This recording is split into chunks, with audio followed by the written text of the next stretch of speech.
Morning, Sean James here, and I'm standing in the woods with Mr. Joe Robinet, Mr. Robinet himself. And Joe spent the night here winter camping. It's December 23rd today, so just before Christmas. We had a good bit of snow in the last couple of weeks up here, up in central Ontario. But we're getting some warm temperatures, the snow's starting to pack down. It's really damp right now, and these kind of conditions for winter camping are actually more challenging than minus 20 or minus 30, because the dampness in the air really sucks the heat out of your body, so you can get hypothermic pretty quick. So I like to winter camp out, just out under the stars or under a tarp or something, myself preferably, especially when I'm on my own, but realizing that not everybody wants to do that, and my family members in particular and friends would rather stay in a hot tent. So really looking for a good hot tent this year, and want to maybe change my winter camping style to make it a little bit more comfortable for other people. So a lot of tents on the market. Winter camping is a hot thing right now, and there's a lot of options out there. It's a little bit confusing, not just for people that are just getting new into winter camping. Even for myself, I've been doing it for 30 years and I'm confused. So Joe's been kind enough to show me his little setup here with the At-Tuck tent. So Joe, what do you think? What are the specs on it again? What kind of tent is it, and what are the dimensions? Well, you're not the only one confused, because I'm just generally confused. All right, we have a 9x9 At-Tuck Kanguk. It's from Quebec, Canada. Have a small wood stove inside. It's good. It's a good setup. It's small though. Like the whole setup, when I'm packed up, the tent and the stove, it's 18 pounds. Okay, but I had a snow trucker tent last year, and the stove and the tent setup was 60 pounds. You know what I mean? So it's a huge difference, but it's still big, it's still bulky. I was able to pull it in on a small pulk, everything with a duffel bag, and it was okay. It didn't tip, it felt fine. I wanted to do that. I wanted to test this out for a real trip. You know what I mean? Mm-hmm. Like a big, week-long wilderness trip, and it worked okay. The pulling worked okay. Setting it up is a bit sketchy too. You have to make sure that the points, the higher up tie-out points, are pulled out far. It just takes a little bit of tweaking, but I think, yeah, right, exactly like that, where I didn't even tie that one up. The other ones I did, but this is the first time setting up I was by myself, and it was raining. I think for anything other than 2 people, it would be too small. I think 2 people is the max, and that's what it's meant for, is a 2-person. With me and Scout, there's plenty of room. So the things that seem to be typical on these winter tents, like Joe said, a cotton or a canvas, and this Can't remember. I'll put the name of the material on the spec. Did we mention we're confused? Yes. The top has this spark arrestor on it, which is kind of cool. You can actually turn it and have it blocking the rain, or being an actual spark arrestor. I didn't have it like that because it does hinder the draw just a touch. It's not the biggest deal in the world, but just something to note. So one of the things about a spark arrestor is you want to make sure that it doesn't get plugged up. So you can have debris, sparks, and bigger sparks or birch bark, whatever. If it goes up the chimney and gets caught in that spark arrestor, tends to start collecting there, and if it has a lot of resin in it, like birch bark does, it can plug up that spark arrestor. So you don't want to be careful of that. If you have a wood stove or a fireplace at home, you might know this. You might have experienced a creosote buildup. Typically that's from running cold fires. So you want to really, the first fire each time when you get your camp set up, get your stove set up, you should get a really hot fire and try to burn all that creosote. So it seems counterintuitive, but with stovepipes, this top pipe went inside this pipe, and you think, well, for smoke draw, wouldn't it be better if the pipe if that went over top, because heat's rising, smooth, right? You're thinking, okay, there's no edge for it to catch against, but in reality, what happens when you melt that creosote with a hot fire? If you have this stovepipe over top of this one, creosote runs down the outside and gets all over everything, and that can catch on fire. Very dangerous. And it's already happened. You can see. Right, yeah. That red pine is super resiny. Yeah, but I don't mind it. Like, it does. I don't care about the looks, but yeah, definitely, like you're saying, if it catches on fire on the outside, Yeah. that's a whole different story. For sure, yeah. So these pipes, because you get such variable heat, this is a small firebox. All the stoves, which is great, it's good for convenience. They're small fireboxes, but you can't get a big roaring fire, or you have to keep feeding it, right? So you tend to have cooler fires that are just slowly smoldering away. That builds up the creosote. So these pipes are prone to building up creosote, and you have to burn that out. But they're light and they're very convenient. Yeah, so I would just open up the damper all the way too for that, right, and burn it all the way up. Yeah, exactly. True. Yeah. Yeah. So at night you turn that damper down, so it's basically closed. The pipe's almost closed off, so you get a lot more air circulation in there. Burns off all the gases before it goes up the chimney, so it's slow burning and it's a complete efficient. burn. Yeah. Yeah. Yeah. I got the stove up on these wooden blocks just so that it wouldn't melt down farther into the ground. You can see here, if you can see there, it's melting down. I packed all the snow down as opposed to moving it away because then the ground's all uneven and it's a lot of work. But yeah, you can see a good idea is to put it up on those wooden blocks. The tent actually vents, so you can close the tent completely, keep your warmth in there, but it really does get hot in there because it's so small and you're so close to the... Was it hot? Oh, unbearably. Like if I stood over 100 degrees if you stand up. Holy Oh, ridiculous. I had my my thermometer up there was 39 degrees within a minute. Wow. 1 minute. Wow. But you can vent it from the top. So the zipper, there's a second zipper that you can vent. That's cool. Yeah, and then there is a vent on the top on the other side as well. So yeah, it is all about regulating it. It's like you're saying, I could put 2 pieces of wood in there and have it just go and rip roaring and be hot like crazy, but then the fire's gone because the damper's open and everything. But yeah, regulating it with like some small pieces and then a nice big piece and then closing the damper seemed to work good. Yeah. Yeah. Okay. Good to know. So the space, like Joe said, about 2 people conveniently in there, and you remember in winter you have a lot more gear to store too, right? So I'm going to we'll show you what it looks like inside. So there's Joe in his bed. Hey Joe. Hi. Say hi to Joe. Joe and Scout, and actually Scout slept in here right where he is now, or over in the blanket. Yeah. Scout, which is cool. Lots of people have dogs. They like to take camping, and winter camping is great for. So actually, I prefer to bring a dog winter camping than in the summer. Same. Yeah, they're dry and they're having fun in the snow, and it's cool. He was acting like a puppy when we first got here. He'd Yeah. bounding all over. After a while, his old man kicked in, but Yeah, that's cool. boy. So Joe's on the other side of the tent, which is a nice spot instead of blocking the doorway and having people and dogs stepping on you all night trying to get out. All your gear. Yeah. So you can see it is a little tight. So this is, you said 9 by 9. 9 by 9. I would 2 people. I'd be here and I'd have somebody there. Yeah. You know, and even if this was pegged out a little bit better, Mhm. you know, what I mean, you could adjust it a bit better. And this stove doesn't have to be here. It could be. That's true. I mean, because it almost seems like it should be this way. I don't know. And then maybe the other person would be here. Yeah. Fed from that end, fed so from there. Exactly. Yeah. And you might even have to face it kind of towards the door, even maybe to feed if you had 2 people. Right. You can work. It would work. It'd be fine. Yeah. And ideally, spruce bough floor. Yeah. Sure.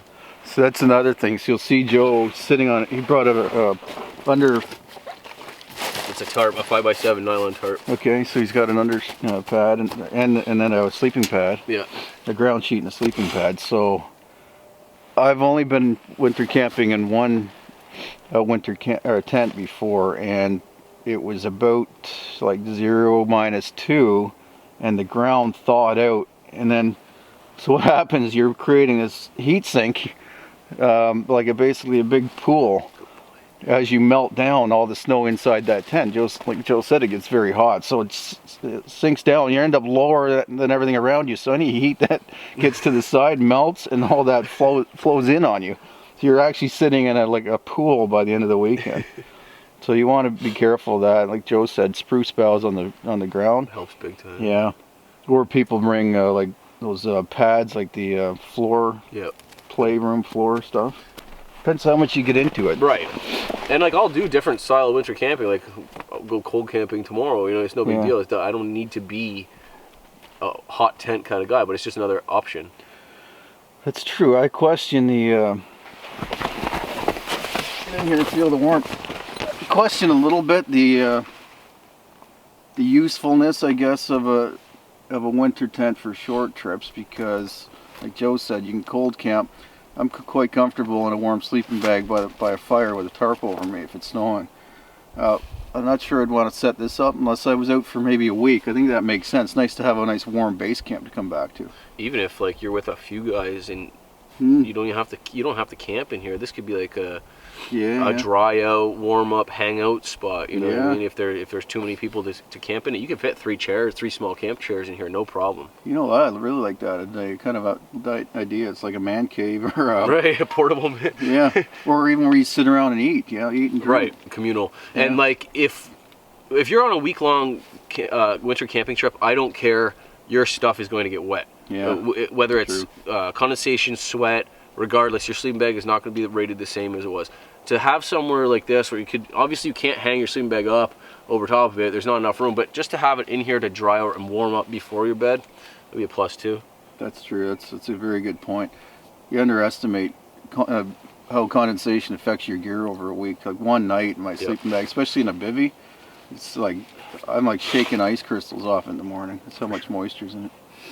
So that's a great point. And you imagine ice fishing or something. You're sitting out on the lake, -20 all day. It's nice to come back to somewhere warm, get out of the wind, especially. Like right now, it's calm, but winter often has high winds and frigid wind chill factors. So nice to have this little shelter. No doubt. You could build a small little bush chair in here too if you wanted, but yeah, a chair would be ideal. Because like last night, I'm sitting on the ground here and I'm warm, but my lower back is not getting any warm at all. If I was like literally up 2 feet, not even a foot, I would be just roasting. And the stove is higher up too, right? Because imagine that. Yeah, being a pyramid shape, but imagine the heat really concentrates the higher you get. So hot up there. Like I put my gloves up there to dry, and they were dry in a second. Yeah, I like it. I think that talks on to something. I think it's a good design. Like Joe said, down to how many pounds did you say that one? 18. Yeah, for the stove and the tent. That's amazing. That's it's not hard to pull. No, and the bulkiness of it really is the stove. Like the tent, I can get into, I'd say, a 20-liter dry bag. Wow, it's not bad. Yeah.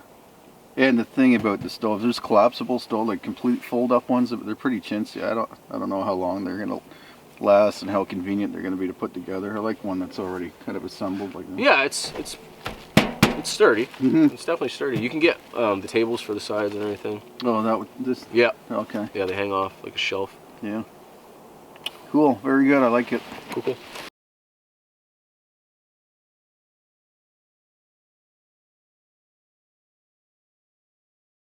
Hey guys, it's Sean James here from myself, Reliance, and I'm here with Joe Robinet and Scout from Joe Robinet Bushcraft. We were just talking about around camp here about all the bushcraft stuff out there, and I'm fairly new to the YouTube world and online social media and the term bushcraft. I've been doing, I guess, what could be called bushcraft since I was about 8 years old. My mother gave me a book called Two Little Savages by Ernest Thomas Seton, who was one of the founders of the Scout movement in the States. And this Ernest Thomas Seton's actually from Toronto, and the stories that he wrote about being a boy going into the woods and practicing bushcraft were just north of Toronto, so I really related to that. So I've been doing it since then, but I kind of got away from that, and I just became an outdoorsman and never thought of the bushcraft thing as a specific hobby or a genre.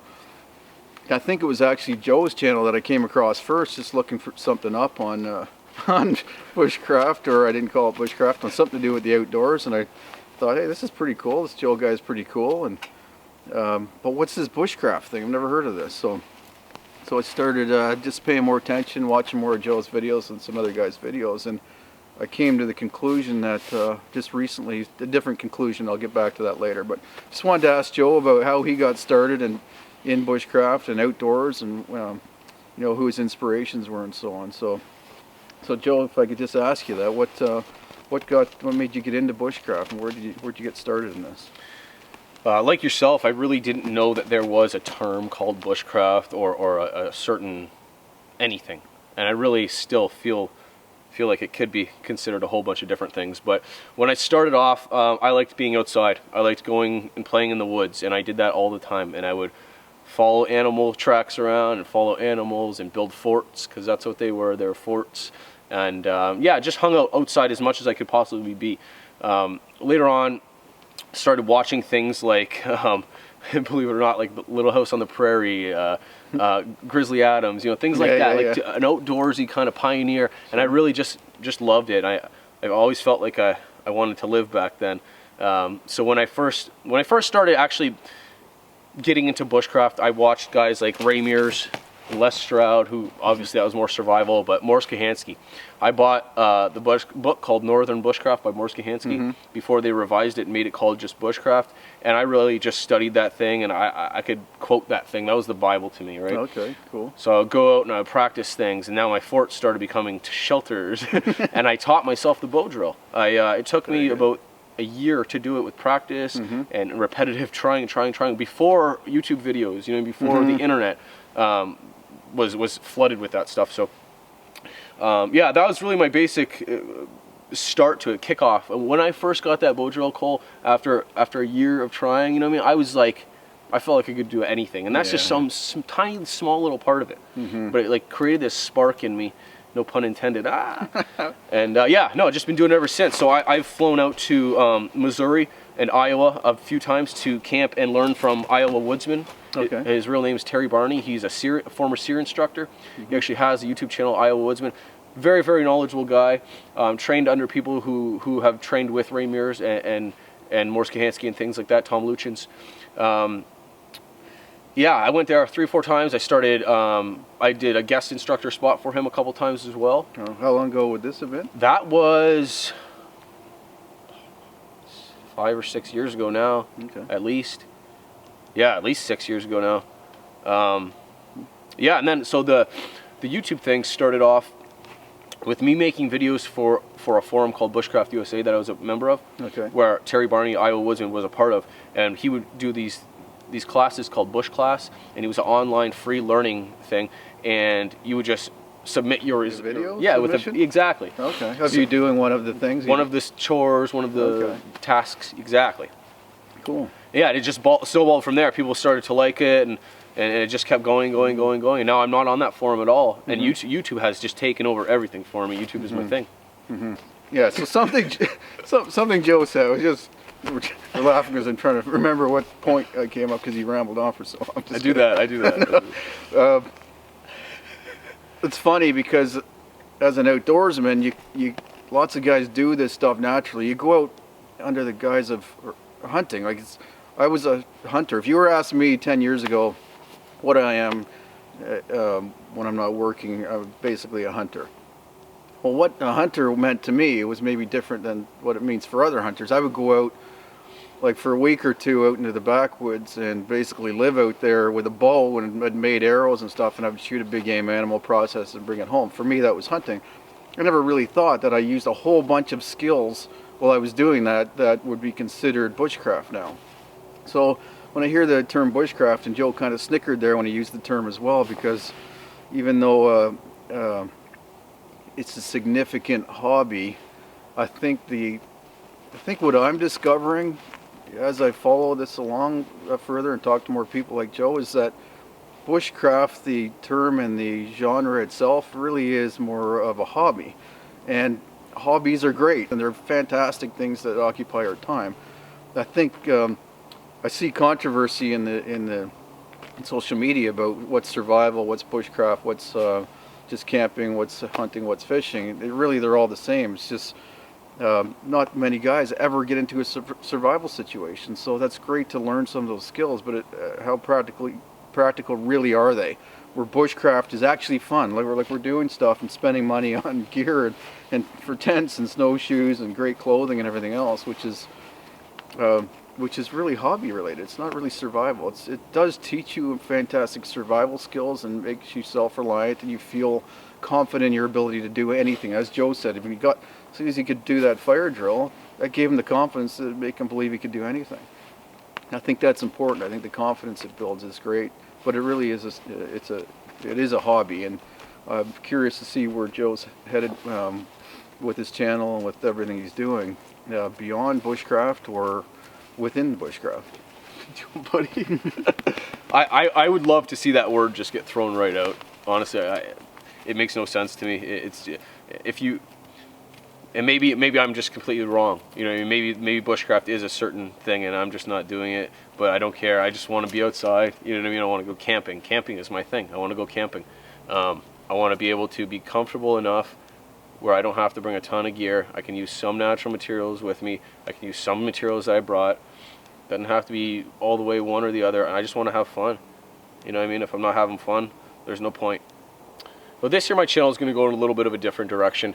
I'm going to be taking a little bit more time in between videos. I'm not going to be pumping out 3 videos a week. Maybe I'll do 1 video a week. My goal is to do like a trip. You know what I mean? A big trip. Even if it's 2 nights a week, whatever, and then make a quality hour-long, 45-minute long video of that trip. You know what I mean? And then that will be once a week, maybe 3 times a month at the very least, and then supplement that maybe with a video every week of gear or stuff around my house or family-related things. I love doing those family-related videos. It's something for me to look back on with the kiddo later on in life. But I'm just gonna keep growing, you know. I'm keep going. I'm keep pushing forward, keep growing, keep just doing the whole Joe Robinet bushcraft thing. You know what I mean? Yeah, it's not gonna stop. It's gonna keep growing. It's gonna get bigger. That's good. It's good to hear. Everybody, big fan of Joe. I'm a fan of Joe. Like I said, he's one of the first guys I started following, and we've been out on a few trips together. And some of these questions I haven't asked him, so this is not staged. I really connected. We had a connection. Like I said, we did a few trips together, and gonna, I'm sure, do some more in the future. And you know, there's some genuine guys out there. Joe's one of them. There's others that aren't so genuine, and I think the skill thing is maybe getting overdone. As Joe said, when he started, there's nobody doing the fire drills. Now you can watch 1,000 fire drill videos. So I'd like what he's saying about doing more experiences, because I think what I'm seeing as well is that one of the luxuries we have, not only of living where we live, but having more free time than the average guys, that we get to go out and do things. And I'm glad that other people can live vicariously through us and get to enjoy our trips and picture themselves in those, doing those same things, and hopefully getting out to do it yourself one day. Hopefully we inspire you to do that. Definitely. I get comments every day that people are starting to do this stuff, and they're crediting some credit towards my videos, which is fantastic. I don't care that I'm getting credited for. I just want, it'd be great for more people to go outside. Yeah, more people are getting into this stuff. It's getting mainstream, you know what I mean? And it's good. It's good to have people connect with the outdoors, then connect with their tablets, connect with their computers and stuff. Meanwhile, I'm going to go home and edit this video on my computer. But it is what it is. Again, it's a balance, right? You're getting out there, you're going back. It's becoming big, and it's good. You know, one of the things we were just talking about the Alone show, and Joe, of course, was on the first season of Alone. You can check out his videos on that, or never mind. So one of the things, it was funny, I hadn't seen, like I said, it's December 23rd, 2016, and 2 days ago, literally, I watched my very first YouTube things on Alone. I don't have TV. I shut it off a while ago. I just, it's not that I don't believe in anything media, because I'm online all the time, but I don't watch TV anymore. So I've never seen a single episode of Alone. And I just 2 days ago started watching some of the outtakes, or the tap out videos and the audition videos. And